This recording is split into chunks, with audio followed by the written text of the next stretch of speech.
Ladies and gentlemen, my name is Eric Erickson. I'm the editor-in-chief of RedState.com. Thank you for joining us tonight. Last night, President Obama delivered a rare joint address to Congress in his latest effort to push a health care plan through Congress.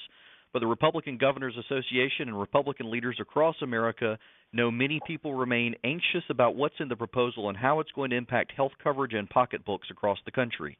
Tonight, you're going to get the opportunity to hear firsthand from some Republican leaders who are most knowledgeable about what's in the bill.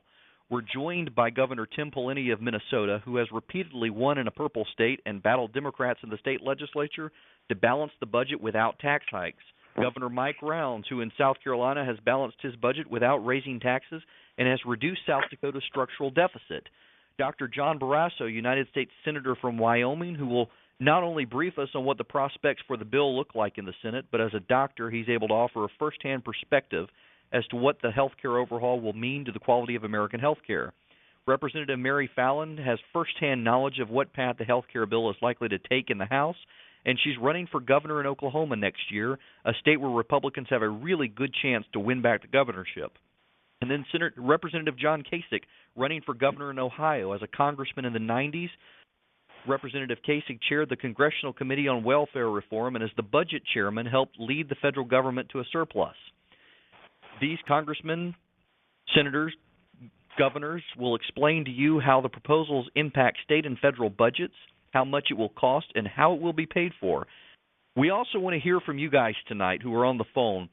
Before we go any further, the feds require that we let you know federal officials are not raising funds on this call and specifically are not soliciting donations from corporations, labor organizations, or minors, or donations exceeding $2,300 from an individual's own funds or $5,000 from a multi-candidate political action committee. Now that the lawyers have been satisfied with that disclaimer, we can begin the show. And I'd like to turn this over to Governor Mike Rounds of South Dakota to begin. Well, thanks, Eric. I appreciate the opportunity. I know you've got a lot of other folks on the line as well that want to share a few minutes. Let me just share that I had the opportunity last night to listen to President Obama's speech, and I agree with a lot of the things that he said about the need for health care reform. I really did appreciate his thought that he was not going to have an increase in the budget deficit, but I'm really concerned that part of the plan may be that the states may have to pick up a share of the increase in the costs that are being proposed right now. In particular, what we're concerned with in many cases has to do with Medicaid. We do know that if this mandatory expansion that's been talked about in some of the plans that are out there right now, that it would cost the states a proportionate share of the total cost. In South Dakota, if they decided that they wanted to go from the existing levels that Medicaid is provided for people that literally have no place else to go, up to 133% of poverty, if we had that increase, the cost to the taxpayers in South Dakota would go up for Medicaid by about $40 million a year. Now, we pay about $265 million for our share of Medicaid every year right now. To increase that by $40 million is literally not sustainable. That's one of the reasons why I wanted to talk for just a few minutes on this call. I believe that there are things we can do, and some of the states, like South Dakota, have already started on true reform. That means doing things that make it easier for people to work with their doctors. It means providing coverages where it's easier to get it, and there's not a lot of red tape involved in it. It means actually sitting down and listening to where people are having problems when they try to get health care today. I'll give you some examples. There's a term they call portability, and that means being able to take your health insurance with you from one job to another. In South Dakota, we've already done that, and it means that if you lose your job at one location and with a group coverage in force, and you go to another job at another location, the group coverage gets to follow you. You don't lose coverage. It moves from one company to another. The new company has to pick you up automatically. No pre-existing conditions. We also have guaranteed renewability. If you're a group, if you're a small businessman and you've got group insurance and you want to go out and shop it, you can go from one group to another, and they have to provide you with a quote, and they have to pick up everybody that's already on your plan, and they can't have any pre-existing conditions included. Along with that, we've also got laws in place in South Dakota that stop companies from cherry picking, and that means going in and lowballing on a healthy person and giving them a really inexpensive rate and then charging the heck out of somebody because they have losses already. We make it a ratio, and we say that if you're going to raise or lower the rates on somebody that's healthy, you got to lower it on the other people that you insure as well, even if they're not healthy. And finally, we put in laws that say that if you've got a loss ratio, which means the amount that a company actually pays out in real claims to take care of people's health care, that we require that it be a minimum level. So out of all the premium dollars they collect, a high percentage of that amount has got to be paid out directly for claims. It can't go for salaries for executives. It can't go into advertising. It's got to go out to take care of real people. We think that's what real reform is all about. And so we think there's some of those things that the president should take a really good hard look at. We think that's something that would save money, not just for states, but for the federal government as well. And I would be remiss if I didn't also share. In South Dakota, we've got 9% of our population is Native American. They're covered by what they call Indian Health Service. It's a government-run program. When Congress doesn't put enough money into it, they run out of coverage. They have to wait in line. If you get sick at the right time of the year and you're a Native American in South Dakota, things work okay. If you're at the end of the line or end of the calendar year, you might have to wait in line because if the money's not there, the coverages aren't there either. And so what we want is reform. We're ready to work with the president and with members of Congress, but we have to be able to pay for the expenses, not just at the federal level, but at the state level as well. Appreciate the time this evening.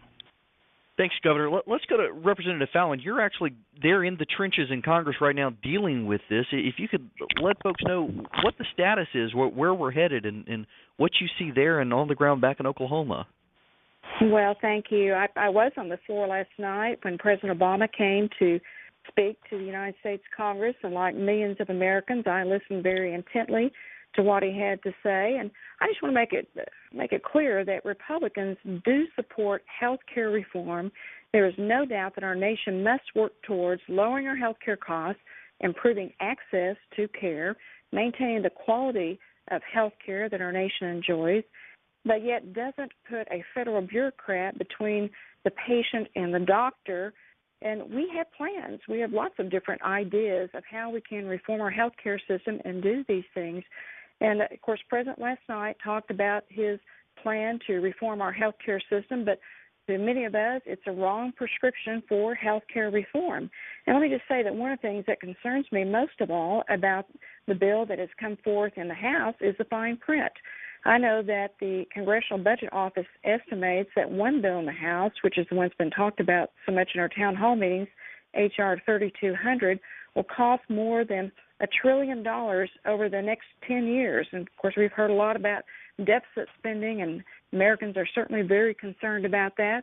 But when you read the finer print, it reveals that the real cost is even higher than what we've been told. And after you factor in some of the budget gimmicks that are in the piece of legislation, the actual cost of the proposed health care bill by the Democrat leadership and by President Obama actually skyrockets to almost twice the projected cost at nearly $2 trillion over 10 years. Now, I know a lot of governors from both parties have spoken out about health care proposals, but I've actually been a little disappointed by some of our governors that they aren't really stepping up and talking about how the pieces of legislation, especially the H.R. 3200, will affect our state budgets. And I know even our governor in Oklahoma, Governor Brad Henry, has not been very vocal on this issue. But governors throughout our nation ought to be very weary of some of the language that is in H.R. 3200. They ought to be talking about it with their congressional delegations. And like Governor Rounds, we do have very specific proposals on how we can reform our health care system and a free market system. He outlined some great ideas that Republicans have been proposing in Congress: the portability, the eliminating pre-existing conditions, making health insurance tax deductible for individuals, preventative care, looking at pooling together small businesses so they can get lower costs, tort reform, malpractice reform. That was something that is not in the proposed health care legislation that we've been talking about in committees in Congress. But we hope that the people will keep talking about it in their town hall meetings, that they'll get more involved, and we need to hear the voices of the people, and President Obama needs to listen to the American public about what they want for health care reform. Representative Fallin, let me stop you there and interject real quick. We had this display last night of the president saying that he's going to treat tort reform seriously, whether or not he disagrees with it. He's going to have the Secretary of Health and Human Services look into it, who for 20 years was the executive director of the Kansas Trial Lawyers Association and their chief lobbyist. And I'm wondering if you, as a member of Congress on the floor, really have faith that the 20-year executive director of the Kansas Trial Lawyers Association is going to be objective in looking into this issue. Well, I appreciate the fact that he at least mentioned the word, but I have very serious thoughts about that because we have actually tried to amend the piece of legislation that's been going through the House to put significant medical malpractice reform, tort reform in the legislation, and the Democrat leadership actually voted it down in committee. So if they truly want it, they would have allowed it to pass through committee into the version of the bill that they're currently proposing. And, there's an old saying that you usually lead with the person who brought you to the dance. And, frankly, the trial lawyers have been very involved in, as you said, in the election of President Obama. So I am very skeptical about real, true tort reform being put into this legislation. Go to www.rga.org/healthcare, and you'll be able to find information from the Republican Governors Association on health care. Let's turn over now to Governor Tim Pawlenty of Minnesota, hear what he has to say. And Governor, you've really been making an impact in Minnesota without having to raise taxes on your budget and dealing with costs up there that this health care plan might explode. Yeah, well, thank you for saying, and thanks to everyone for joining the call tonight. And I know we've got a couple other speakers here, so I'll try to be brief. But let me first just talk about the importance of the states in these policy issues, healthcare and others. Of course, the founding fathers of our country envisioned the states as the laboratories of democracy. The states is where ideas were going to percolate, could be tried out, and certainly we live in a republic that has a democratic form, and we look to the states to try things out. And those things that are not specifically given to the federal government are supposed to be reserved to the states under the 10th Amendment. And so we shouldn't be looking to Washington, D.C. for every issue. We should be looking to empowering consumers and asking for individual responsibility, and also looking to states for reform. And there's many, many great examples of this throughout our nation's history, but one of the great ones from recent history is in the 1990s when our nation was facing a welfare crisis. We had a lack of work, a lack of accountability, a lack of efficiency in those systems. The nation's governors led the charge and showed the way on how there could be better systems on a state-based and local level. And in fact, one of our other speakers tonight, John Kasich, was in the Congress, as mentioned. He was the chair of a key committee at that time and to help lead the welfare reform, but with states being the models and states being in the lead. So it's in that spirit that I offer some observations tonight. With the context of health care reform, there is no question. Governor Round said that we need health care reform.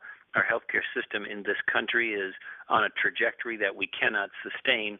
And so we all agree that it needs to be improved and it needs to be reformed, but it's important how we do that. And President Obama and the Democratic-controlled Congress have a very different view of that. They see a federalization of health care. They want to move things to the federal government. They want the federal government to be decision makers. We have other ideas that are true reform that are based in the idea of markets and consumer choice and accountability in the marketplace, and providing help to people where necessary, but have it be directly to them rather than through the federal government.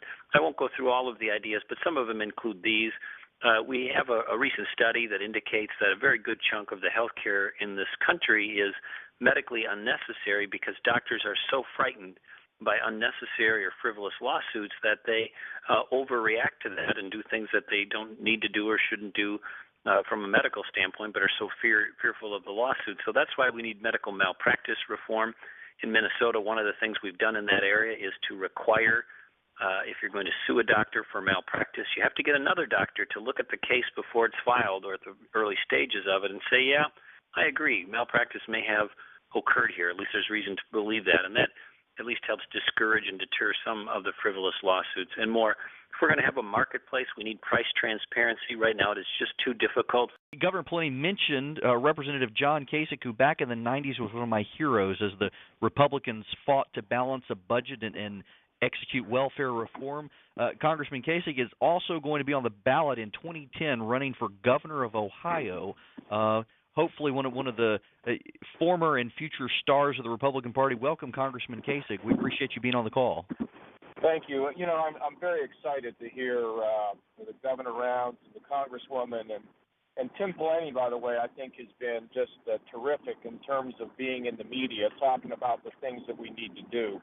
I was in the Congress when Republicans really stood for things, where Republicans said, these are the ideas we have. We captured the imagination of the country. We won the majority, and then we proceeded to actually do what we had promised. And part of the reason why we see these big tea parties is because people are tired of broken promises and a lack of ideas. And the three people that have spoken, I think, do an excellent job of being able to define the fact that we have a program. I keep hearing the president say, where's the Republican ideas? Well, there's tons of them.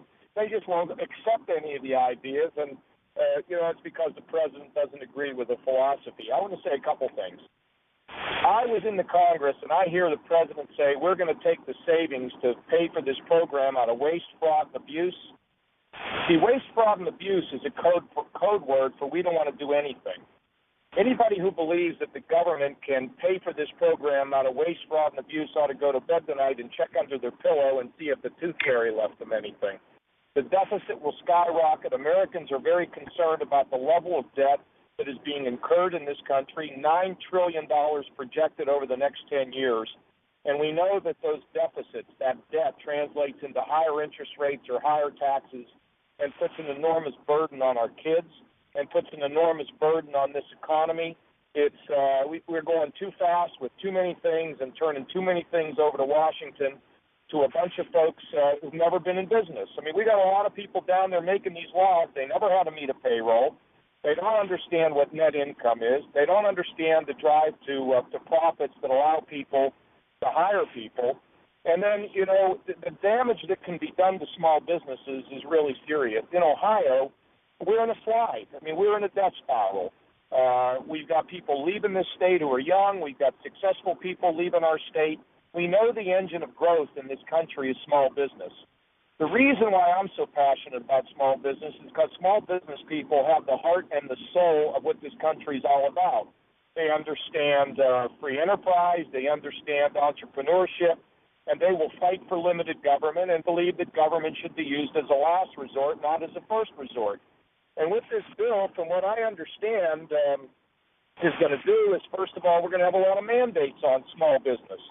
You're going to get taxes on small business, then you're going to have mandates. And the federal government's going to try to tell these small businesses what kind of health care they ought to offer. And if it doesn't satisfy some federal bureaucrat, well, then they're going to be fined or they're going to be punished. And in addition to that, going to be forced to pay into a fund. And right now, in case the people in Washington don't know it, there's a lot of businesses that are struggling to keep their doors open and a lot of businesses that are struggling to make sure that people have work. And the last thing we need to do at this point is to pile the federal government more debt, more regulation, more taxes on the back of struggling small business people who can't even get a loan from a local bank. So, they better slow down. The great thing this time, however, is that the Republicans have ideas about how we can do this. Sell insurance across state lines, force more competition, eliminate this pre-existing condition, portability like Governor Rounds talks about. A lot of great ideas. Malpractice reform. You got to be kidding me.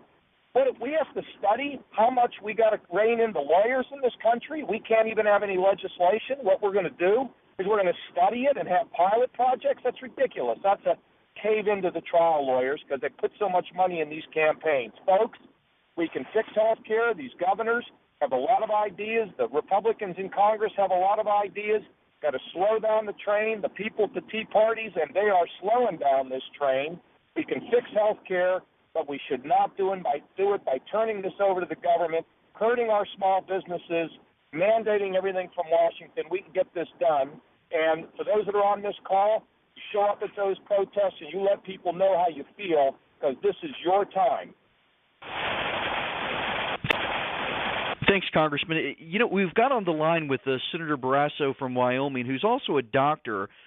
Senator, the Democrats in the Senate are winding a plan through just like the ones in the House, but my understanding is that they're calling it a $750 fine for employers if they don't want to offer their employees' insurance, and yet the Kaiser Family Foundation says that each year businesses in America spend $4,700 per employee per year on health insurance. So it really sounds like it's an incentive to throw people off of private plans and put them on public plans, according to the Senate plan the Democrats are looking at. Well, Eric, thank you for allowing me to be with you all this evening. I want to thank everyone who's listening in, and I think we've heard some wonderful comments made already. But you're seeing what happens when Washington's one-size-fits-all approach is promoted by the president, because I know it sure doesn't work for Wyoming, for our state, and for rural health care issues. I'm sure that Governor Pawlenty has the same thing in Minnesota, Governor Rounds in South Dakota. There are many places in Ohio where it's sure not going to work. So what I'm seeing the president do is put up a false choice. That's what he did last night. He said, if we continue with the status quo, he used his scare tactics. He said families will go bankrupt, businesses will close, and people will die. And he said it's either that or this huge government takeover of health care. And I just don't think we ought to be calling our member of Congress to get an appointment to see our doctor. I've practiced medicine for 25 years in Wyoming as an orthopedic surgeon, and there are lots of good ideas out there, and there are good ideas around the country. But someone talked about liability issues, and I was very disappointed in the president's comments last night. He said we need to do some of these pilot projects, as Congressman Kasich mentioned. Look, we have wonderful pilot projects. One's called the state of Texas, where with tort reform they were able to recruit 15,000 more doctors over 5 years. They were able to cut down the cost of liability insurance by 58%, cut down the cost of these unnecessary tests that all doctors order because they're concerned. They want to make sure they cover themselves in case something doesn't go right. And if doctors are honest with you, and I believe they are, they will tell you, every doctor will admit to have done a test that was more to treat the doctor than the patient, just because of concern about a lawsuit. California had tort reform years ago, and that has helped keep down the cost of liability insurance for doctors there. So we don't need another pilot project. But I've had town meetings all around Wyoming, but also have been on the road with what's called the Senate Doctors Show. There are two senators who are also doctors. The other's Tom Coburn, and he and I have been traveling to visit other states. We've been in Arkansas. We've been in Omaha, Nebraska, Northwest in northern Mississippi, been to Louisiana. And what I've heard at town meetings all around is that it's not just about health care. It's about an effort to take over our country. It's too much spending, too much debt, too much borrowing, too many government takeovers by Washington.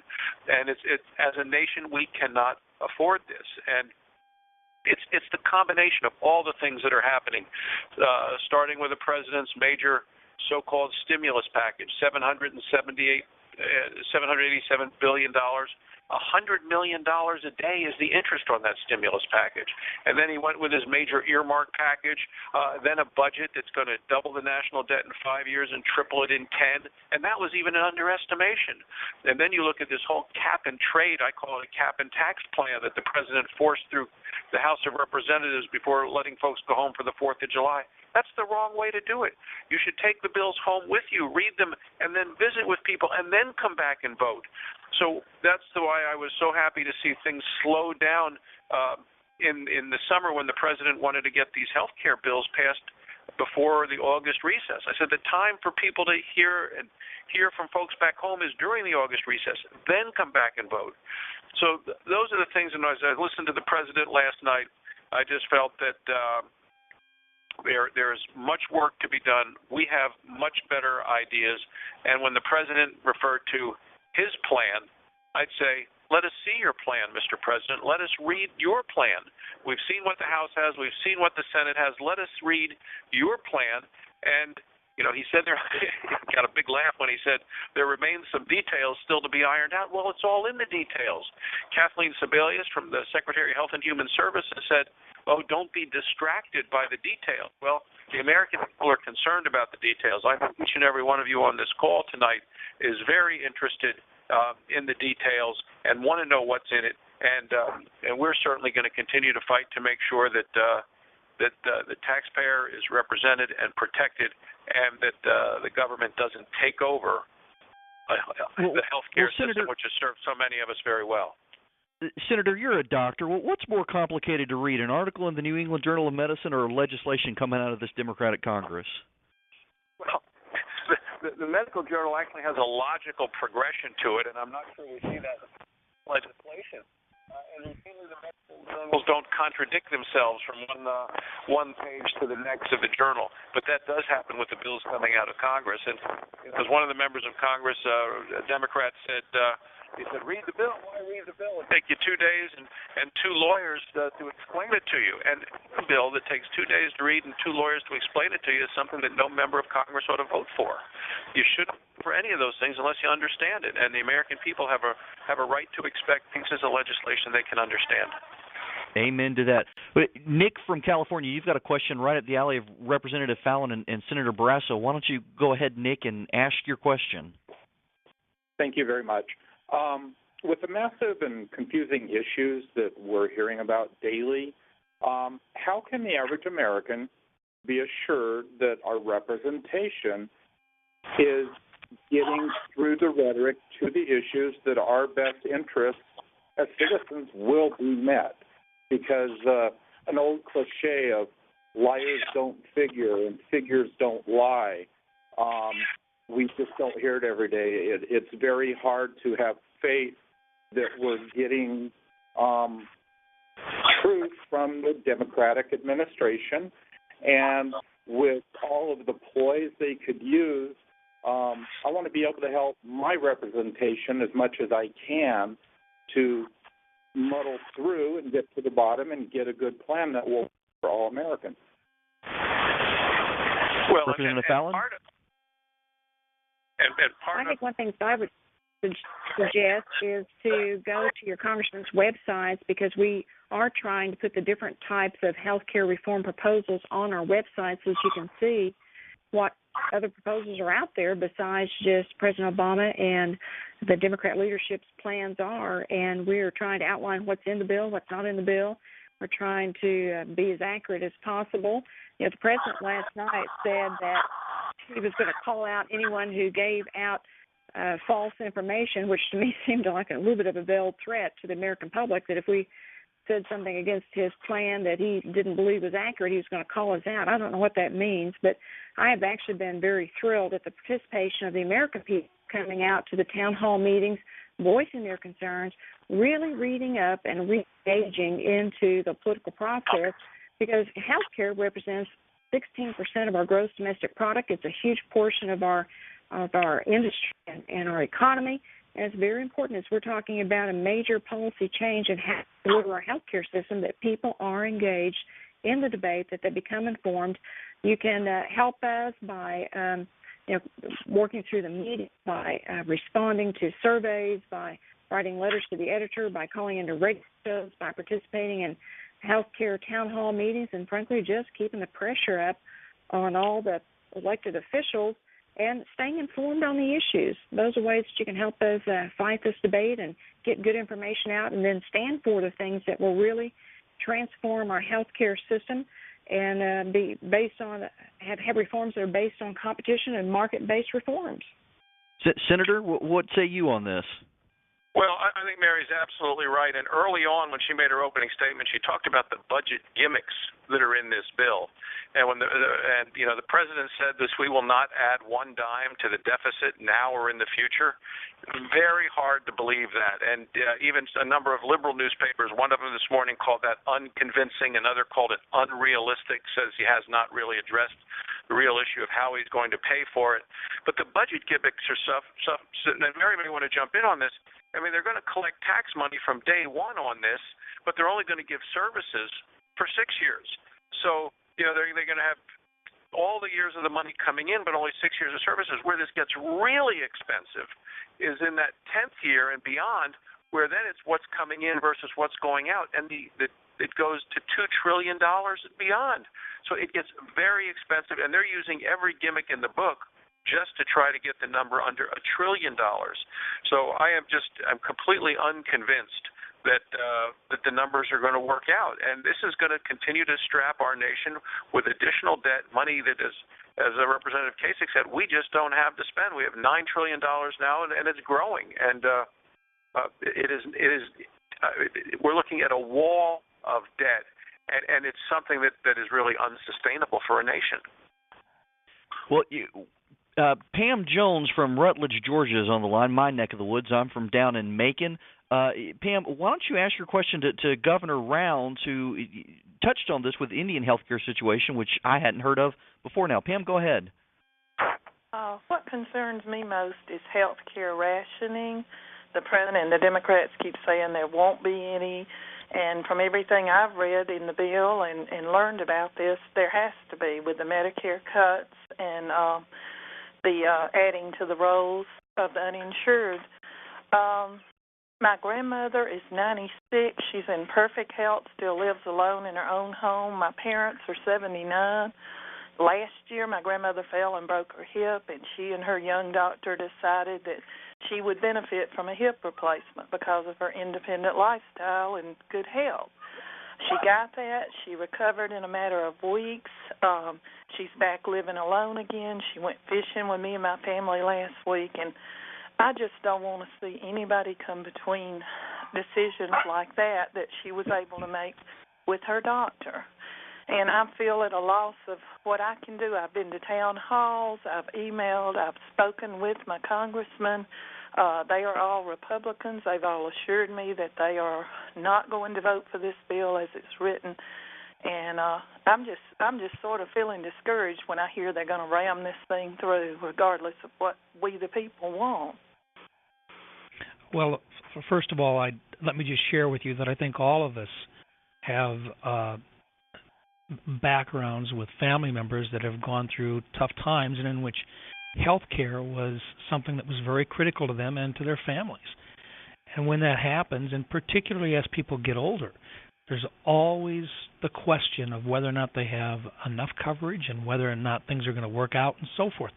But, so far, the way that our system is set up, and for the vast majority of the people in America, the questions that are raised are between the doctor and the individual. What's the right type of approach? What's best for the patient? How will we work at getting things done? But unfortunately, in some cases, and the one that I have raised has been with Indian Health Service because it's one that we've been familiar with in South Dakota. The federal government, because of treaties and so forth over the years, have committed that they would help and they would take care of health care for Native Americans. And yet, unfortunately, because the Congress also has a problem with the budget, when it comes time to determine how much money goes into the budget, they end up with problems taking care of all of the needs that they've made promises that they're going to do. And let me just share with you what happens. With Indian health care today, if a Native American has a problem, there is a priority laid out on how they are taken care of. The most important part is to take care of someone who has a life-threatening illness. After that, they take care of a person who is going to lose a limb. And finally, if they're going to lose their sight. But that means that by the time they get done prioritizing those things, and since they only put in half as much as what you would for someone who is on Medicare on a per-person basis, what they end up with is not enough money to go back in to talk about doing the good things that most people think is important in normal health care delivery systems that most of us enjoy. Going in and getting screening. Going in and if you got a problem with your heart, you take care of it before you have the heart attack. If you have diabetes, you can go to your doctor and you can get things taken care of so that you don't end up losing a leg. But, I actually had a doctor in Pierce, South Dakota tell me that he was discouraged because at one point he was contracted to take care of Native Americans on one particular reservation through IHS. But he says, you know what? They'll pay me to take off somebody's foot, but they won't pay me to go on up and provide them with the preventive care to begin with. I just suggest that we need to be able to take care of the promises that we've already made, and that if you have a government which is dependent upon a specific amount of money, unfortunately, somebody will have to make the decision about what the money will be spent on. And so my message is look, the system right now that we've got out there works because we let doctors and patients work through. We provide assistance. We work through trying to make sure that that relationship stays the same. We don't have a federal bureaucracy that you've got to work through today, except in those cases where, in many cases, we have problems. And IHS is one that I just think we need to reform. Well, no, Governor, you talk about getting money for taking off a limb. I mean, this this is President Obama's criticism that doctors are raking in $20,000-$30,000 a day by taking off limbs from people, and pediatricians yanking out tonsils. Can we really have an honest debate on some of these issues when we have wild cards like that aren't even true being thrown out on a regular basis? Look, I truly believe that President Obama wants to do what's right. I truly believe that. I think his goal is to improve health care in America today. We just simply have a disagreement about what's really going to work. And one of the things that I don't think works is getting the decisions about what type of care is going to be delivered farther away from where it is today. And I'll give you one more thought. Today in states, when we have a problem with an insurance company, it's regulated by the states. And if you've got a problem in South Dakota with an insurance company and they're not taking care of it and they're in violation of a law and they're not paying a claim, you make a complaint to the Division of Insurance in South Dakota and things happen fairly quickly. We've had some examples of that just recently that were publicized in the press.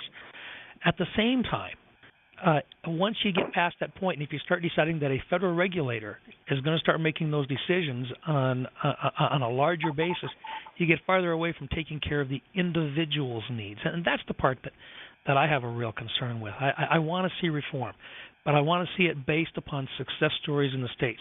One last thought, and then I'll get off and let some other folks talk. But back in 2003, we only had 3 insurance companies that were offering individual health care in South Dakota.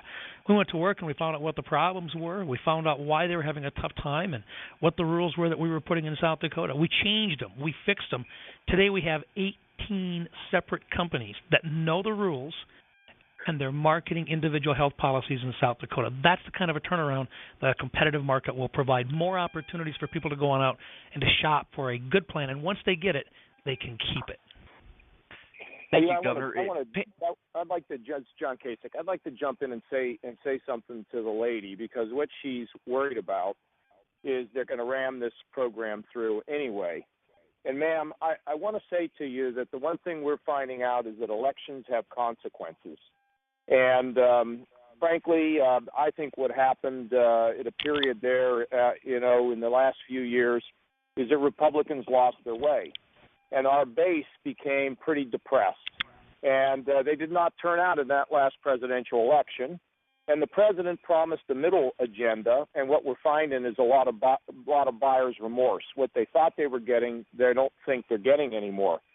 Ma'am, there's 3 things that are happening. One is that Republicans are beginning to find their way. When you listen to Rounds and you listen to Pawlenty, you're hearing people who have ideas and actions, and been easy in a place like Minnesota for Pawlenty to stand up and fight, but he stuck to his principles. He's a very popular guy right now. The governors are beginning to lead the resurgence of the Republican Party because they're remembering what the party is all about. I think in Washington they lost their way. I think now they're beginning to find their way. So we lost that election because we didn't deliver. Now we're beginning to get our act together and realize that ideas have consequences, and that great ideas using the free market system is something that appeals to Americans, the average American. The other thing, ma'am, that's been happening with these tea parties and all these gatherings is you are, in fact, slowing the train. There is no question about it. There are a number of conservative Democrats from states like Arkansas, states like Nebraska, Nelson, Blanche, Lincoln. These people are having second thoughts. They're wondering if they vote for this thing, whether they're going to be returned to office. So I have to tell you, don't give up. And then what we have to make sure is that you get out and vote, and our base is energized for the 2010 election. And so I think the party's getting it back together again. I think that we understand it. I think the governors are leading the way, and I also believe that the public is having a huge impact. And, ma'am, if they ram this thing through with no bipartisan support, I'm going to tell you they'll live to regret that day. So you keep out there and you don't give up, and you keep writing and you keep going to meetings, and we're going to see benefits from it.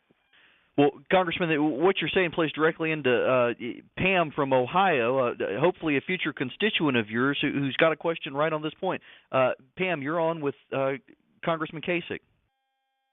Well, good evening. Thank you for calling me and allowing me to voice my opinion. Mr. Kasich does have my vote, by the way. But also, I am 65. I'm very, very involved, but I don't feel like I can do enough. I'm going to Washington Saturday for the march. The Blue Dogs know me by my first name. I call, I email, they're sick of hearing me, but I don't know what else to do. I don't feel like we have a voice. I don't know how you Republican governors and senators I would just be pulling my hair out. We don't have a vote, and what else can we do? I'm just at my wit's end. I just don't feel like this man cares about our country when he doesn't listen to his citizens.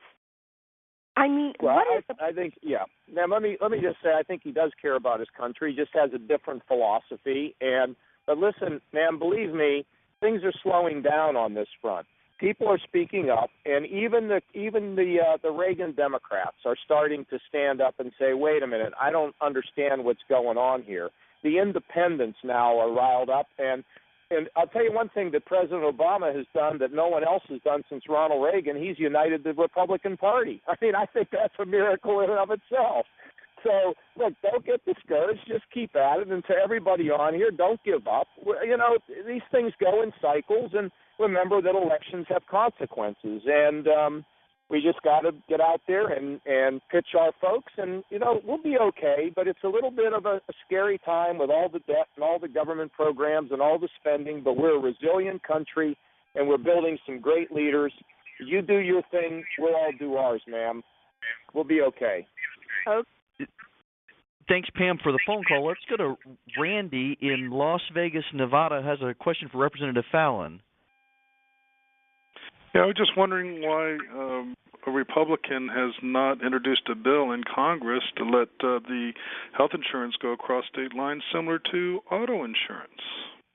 Well, actually, that has been one of our proposals that we have been talking about. And of course, as we mentioned before, it's hard to get one of the Republican proposals on the floor of Congress because Speaker Pelosi hasn't let our proposals come forth. But we have talked about the portability of health insurance plans, that we believe in opening up more competition in the marketplaces, that would create a more variety of plans and lower costs and give the patients and people who purchase health insurance more choice. And we believe in empowering people and giving them choice of plans. And so that is something that has been proposed on the Republican side, and we're going to continue to push through for that, for portability, for eliminating pre-existing conditions, for allowing individuals to have tax deductibility of insurance. And, you know, we do have ideas and we do have plans, and hopefully if we can keep these issues in front of the American people, and the American people can help us take back our nation and not run our health insurance from Washington down, but from the people up,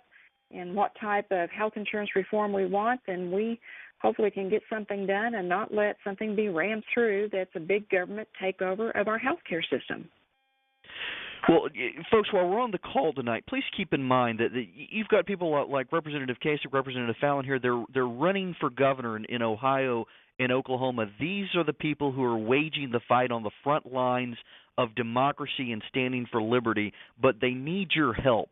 I run at redstate.com, the largest conservative blog in the country. We can only do so much. It's going to take people like you on this call, 12,500 plus of you on here listening right now, to help get Representative Fallin, Representative Kasich, and other Republicans across this nation elected to fight on the front lines for liberty. But President Obama had suggested that if the Congress won't do tort reform in any sensible, reasonable way, that he might do it as an executive order.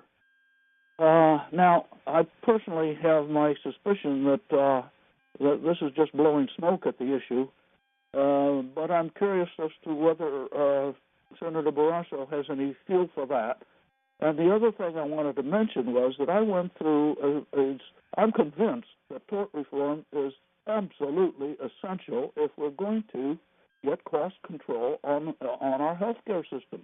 Absolutely, positively. It's the biggest thing of all because I went through this myself personally. I had a weird thing, an excess of bilirubin in a test years ago. And I went from doctor, my personal doctor couldn't figure it out. He sent me to a specialist. That specialist couldn't figure it out. More tests. They sent me to another specialist. The third specialist says, well, I don't really know. I can have you have an MRI. And I thought, good grief, who's going to pay for all this? He said, don't worry, the insurance takes care of that. Well, that's what the problem is. The patient doesn't pay for it. The patient pays the insurance company. The insurance company keeps charging more because the cost keeps going out of sight. Hey Robert, why don't we get Senator Barrasso on here to answer this? Senator? A couple of things. I think he's absolutely right. On two items. One is we need to do tort reform. I do not believe the president can do this by executive order. If he would, I know that George Bush would have done that when he was president. So I don't think there's a way the president can do it by executive order. So much of this is done state by state right now.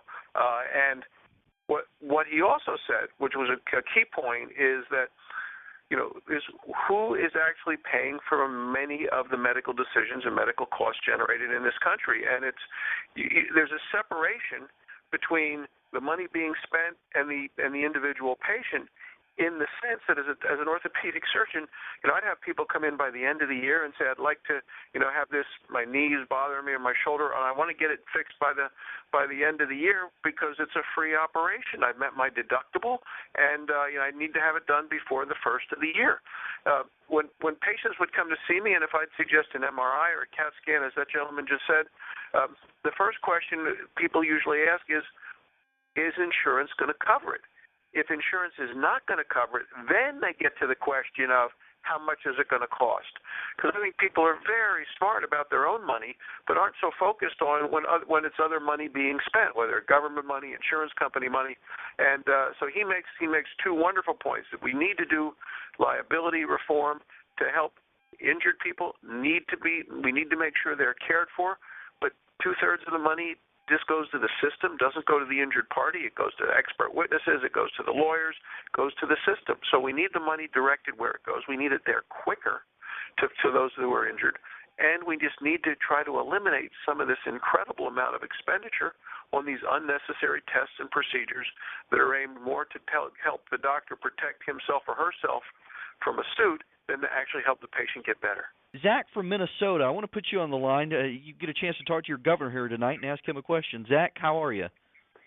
Hey, pretty good. Hey, thanks for putting me on. And, I'm actually Dr. Zach Hugh. I'm a physician at Mayo Clinic, and I wanted to ask a question to Governor Pawlenty. First, I want to say that I'm very encouraged with the turnout that we've had for these grassroots campaigns and everything, opposing this option. I'm pretty upset with President Obama, how he didn't really acknowledge that there is an uprise against this program. Next, I'd like to say that, I think we should throw out H.R. 3200 and join together both, a bipartisan effort to make some changes in healthcare. And I think, as everyone has talked about, tort reform is a central aspect to this. Another central thing is I think we need to make sure we get rid of this public option, because I've seen firsthand how Medicare and Medicaid run very inefficiently, and actually, working in healthcare, we rely on the private insurance as far as to get by.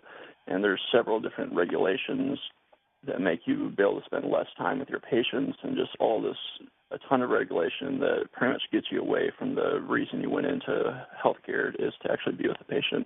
And I just wanted to ask with Governor Pawlenty, how we can get away from this public option. Well, Doctor, thanks for taking the call, and thanks for being on the call and sharing your perspective on this tonight. We're very proud in Minnesota of the Mayo Clinic. It's a world-leading institution, and we want to keep it that way.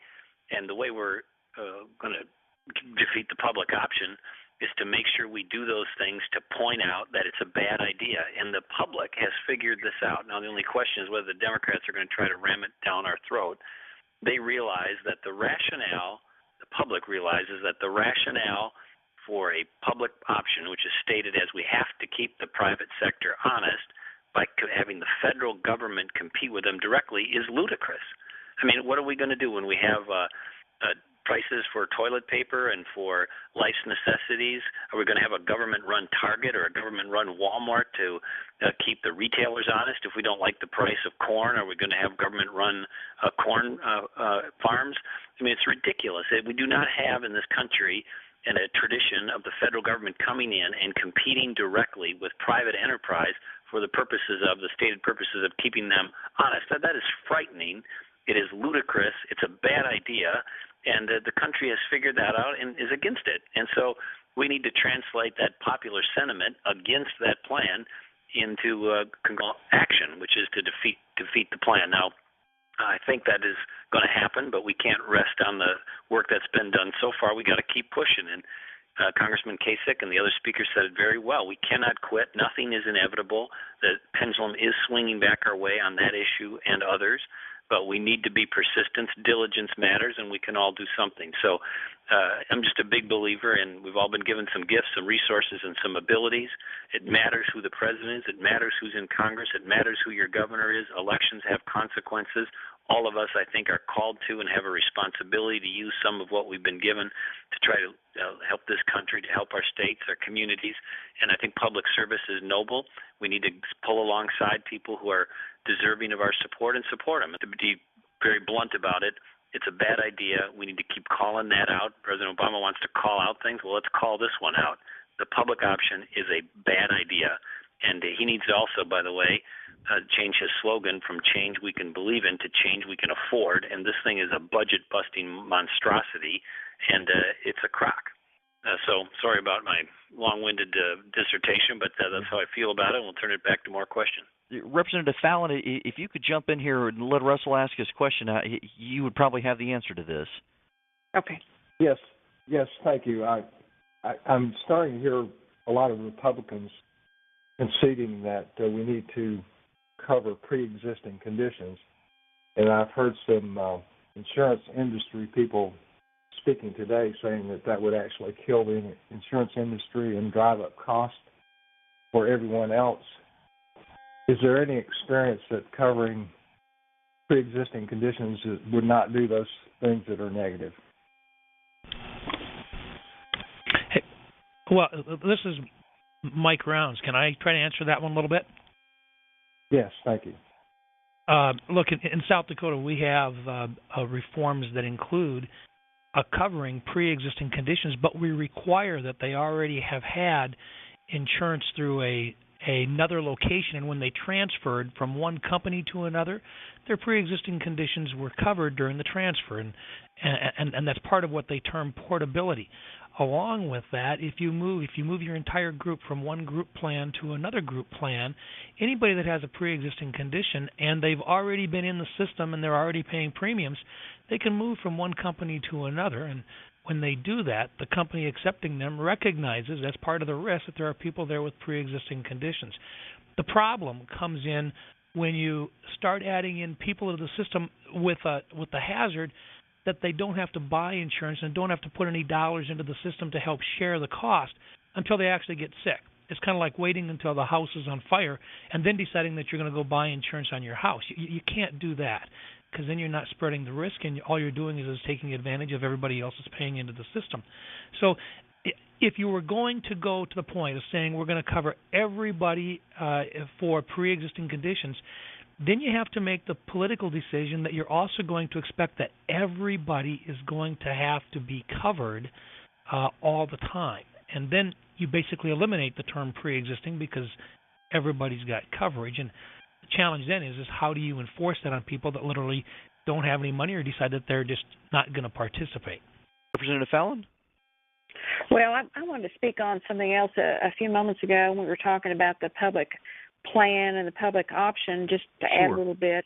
You know, last night we've heard, in fact, all this week we've heard a lot of different concepts about triggers and exchanges and the public option, and I just wanted to kind of give a little warning that sometimes politicians will change up the wording when they're talking about triggers and exchanges, which really probably mean a public option again. And we talked about the government competing with the private sector But basically, if we have a public option and the government's competing with the private sector, they're competing because they're using taxpayer money to subsidize the public plan, which would lower the cost. And I've actually had lots of meetings with small business owners and even had some congressional hearings on health care reform. And we talked about in H.R. 3200 that there would be an 8% tax on small businesses and a 2% tax on individuals if they didn't provide the health insurance.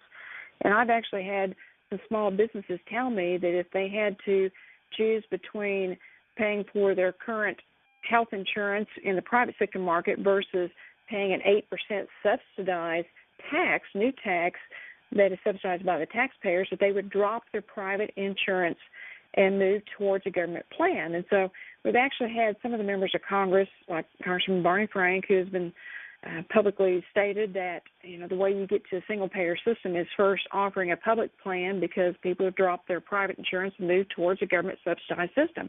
And so you have to look at what the end game is, and I think those who are very concerned about a big government-run type health care plan and eliminating the private sector marketplace by eliminating competition have legitimate concerns, and that's why it's important that all of us stay engaged in this debate and voice our concerns about our health care system. So one other thing on this point, this is Tim Pawlenty. On the public option, one other aspect to consider is every entitlement program that they run, they have mismanaged. The federal government has mismanaged every entitlement program that it runs and put it on a pathway to insolvency or bankruptcy. That includes Medicare, that includes Medicaid, that includes Social Security. Why would we give them another one? They can't even manage the ones they have, and they put almost every one of them on a pathway to insolvency. We certainly should not give them another one to run and ruin. We've got a lot of people from Ohio for just some reason I can't figure out tonight. Must be somebody from Ohio on the call they want to talk to. And I want to give Congressman Kasich a chance to talk to Carl from Ohio. Carl, you're on with Congressman Kasich. Well, thank you. Glad to be here. I'm very interested and very involved in government activities, but I'm tending to lose faith in the government. I've got some, being in business, the way we should address the health issue is like you do any problem in business, is you address the problem first, and you can relate this to your business. If your business has problems, you don't just bulldoze it down and start over. You fix the problems, and then you address the problem, and you fix the problem. And that the problem with healthcare is that they're just trying to ram this thing down our throats without addressing the real problems, and all they're going to do is create more problems. I'm very strongly with the mindset that we have too much government right now. Not only do we have too much government, but the government doesn't listen to the people, and that's a real issue. This healthcare issue is so important that we have to stop, look at it, and fix it properly. They're talking about it being enacted in 4 years. Well, this is so important, it might take half that long just to fix it properly. And when I hear our government officials wanting to vote on a bill that has not been read, and it's just absolutely crazy to even think about. Carl, let's get to Congressman Kasich and let him weigh in on this one. Okay, well, I do have one more quick comment, if I could. Sure. What's that, Carl? Carl? Well, Congressman Kasich, looks like I'm sorry, Carl. I might have messed you up there. That's my fault. Congressman, could you weigh in? Well, I mean, I just have one short thing to say. Most of the people making the laws have never been in business. You've never been in business. You don't understand what it is when government imposes taxes, rules, regulations. They have these, faceless, nameless bureaucrats that are, on your back. They don't understand it. And business people understand it because they know that if you impose these costs on them, and that's our problem in Ohio. The cost of doing business in Ohio has gotten to be so high that businesses are leaving Ohio, and there are very few businesses that think about coming to Ohio. But that's true not just for Ohio, but it's true for many states in the country. And frankly, if we're not careful, it's going to be true for the United States with very high corporate taxes that and regulations that have driven a lot of companies offshore. But when you're a politician and you've never been involved in a business, you don't know anything. You don't have any perspective on what it's like to run a company and employ people and struggle and sit up late at night trying to figure out how you meet payroll. So it'd be great if we got more business people in politics. But I'll tell you what I'm finding. I was in the gym the other day working out, and these ladies were in there, all housewives, families and everything, and they're talking about section this of this bill and section that of that bill, and these folks are getting, I got to tell you, Congresswoman, these people are getting as good as people in Congress. I've never seen anything like this in my entire lifetime. They're getting engaged, they're getting involved, and the business community has to be involved. And, I tell you one thing that's really, I think everybody's said it tonight over and over again, jamming all these things through. I think it was Governor Pawlenty that talked about cap and trade. I mean, I got to tell you, they pass that bill, they're going to devastate the Middle West. Mitch Daniels probably said it best, the governor of Indiana. He said it's a raid from the East Coast and the West Coast to completely devastate the Midwest.